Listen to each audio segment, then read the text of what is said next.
आपण खूप वेळेला असं म्हणतो की इतिहास आणि हिस्ट्री या दोन वेगळ्या गोष्टी आहेत। जो इतिहास असतो ती हिस्ट्री कधीही नसते आणि जी हिस्ट्री म्हणून आपल्याला दाखवतात तो खरंच इतिहास असेल का याचा विचार आपल्याला करायला लागतो।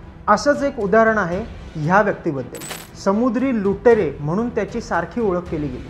पश्चिम किनारपट्टीवर हा एक अतिशय उपद्व्यापी माणूस आहे असे त्याची अवहेलना केली गेली। त्याहीपेक्षा जास्ती त्याने जे आरमार उभं केलं त्यांच्याबद्दल अतिशय घाणेरड्या प्रकारे लिखाण ह्या लोकांनी केलेलं आहे।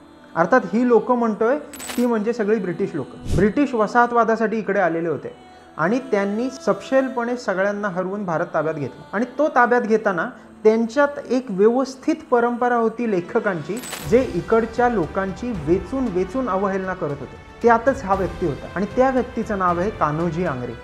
आता कान्होजी आंग्रेंबद्दल आपण फार उडतं ऐकलं असेल, पण ब्रिटिशांचं मत मुद्देसूद खोडून काढायचं काम कोणी केलं असेल तर ते ह्या पुस्तकाने। पुस्तकाचे लेखक आहेत अनिरुद्ध देशपांडे आणि पुस्तकाचं नाव आहे rise and fall of brown water navy.